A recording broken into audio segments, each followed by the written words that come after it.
Hello, അസ്സലാമു അലൈക്കും. പുതിയൊരു വീഡിയോയിലേക്ക് എല്ലാവർക്കും സ്വാഗതം. അപ്പോൾ ഇന്ന് ഞാൻ കാണിക്കാൻ പോണത് ചട്നി എങ്ങനെ ഉണ്ടാക്കുക എന്നുള്ളതാണ്. എളുപ്പത്തിലൊരു ചട്നി ഉണ്ടാക്കാം. ഇഡ്ഡലിൻ്റെ കൂടെ ദോശൻ്റെ കൂടെ ഒക്കെ കഴിക്കാൻ പറ്റിയൊരു ചട്നീൻ്റെ വീഡിയോ ആണ്. അപ്പോൾ നമുക്ക് വീഡിയോയിലേക്ക് കടക്കാം. ആദ്യം കുറച്ച് തേങ്ങ ചിരവിയത്, ഉള്ളി, തക്കാളി, പച്ചമുളകൊക്കെ അരിഞ്ഞ് വെച്ചിട്ടുണ്ട്. നമുക്കതൊക്കെ ഒന്ന് വഴറ്റിയെടുക്കാനുണ്ട്. അപ്പോൾ ഒരു ചട്ടി അടുപ്പത്ത് വെച്ച് നല്ല ചൂടായിട്ടുണ്ട്. അപ്പോൾ കുറച്ച് വെളിച്ചെണ്ണ ഒഴിച്ച് കൊടുക്കുക.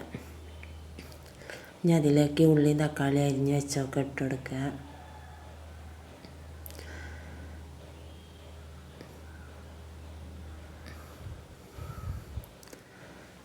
നമുക്ക് ദോശൻ്റെ കൂടെ ഇഡ്ഡലിൻ്റെ കൂടെ ഒക്കെ നല്ല ടേസ്റ്റി ആയിരിക്കും. മറ്റേ സാദാ ചട്നി ഉണ്ടാക്കണേക്കാളും നല്ല സൂപ്പറായിട്ട് കഴിക്കാൻ പറ്റും.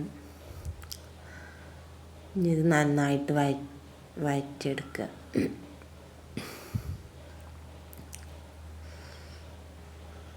കുറച്ച് മഞ്ഞൾപ്പൊടി, പൊടികളൊക്കെ ആഡ് ചെയ്യാണ്ട് കേട്ടോ. ഉപ്പ്, മഞ്ഞൾപ്പൊടിയൊക്കെ ആഡ് ചെയ്തിട്ട് ഒന്നും കൂടെ ഉണ്ടാക്കി കൊടുക്കുക. ഒരു 5 മിനിറ്റൊക്കെ ഒന്ന് മൂടി വെച്ചാൽ മതി. ഒരു 5 മിനിറ്റ് ആയിട്ടുണ്ട്. നല്ല ഒന്നൊരു വിധമൊക്കെ ആയി വന്നിക്കണം. ഞാൻ അതിലേക്ക് ചിരകി വെച്ച തേങ്ങ ഇട്ട് കൊടുത്തിട്ട് ഒന്നും കൂടെ മിക്സാക്കി എടുക്കുക. തേങ്ങയൊക്കെ ഒന്ന് ചൂടാക്കിയിട്ട് എടുക്കുക. എന്നിട്ട് നമുക്കിത് നല്ല ഫൈനായിട്ട് അരച്ചെടുക്കണം, ചൂടാറിയതിന് ശേഷം. അപ്പോൾ ഞാനൊരു മിക്സിൻ്റെ ജാറൊക്കെ ഇട്ടിട്ട് ഫൈനായിട്ട് അരച്ചെടുക്കാം.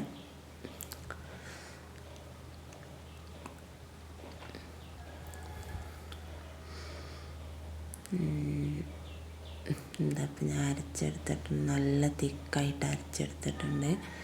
അത് നമുക്ക് ചട്ടിയിലിട്ട് വറവിട്ടിട്ട് ചട്നീൻ്റെ കൂടെ ദോശൻ്റെ കൂടെ ഒക്കെ കഴിക്കാം. അപ്പോൾ എല്ലാവരും ഒന്ന് ട്രൈ ചെയ്യുക. വീഡിയോ ഇഷ്ടപ്പെട്ടാൽ ലൈക്ക് ചെയ്യുക, ഷെയർ ചെയ്യുക, സബ്സ്ക്രൈബ് ചെയ്യുക. അപ്പോൾ പുതിയൊരു വീഡിയോ ആയിട്ട് ഇനി വരാം. ഓക്കെ,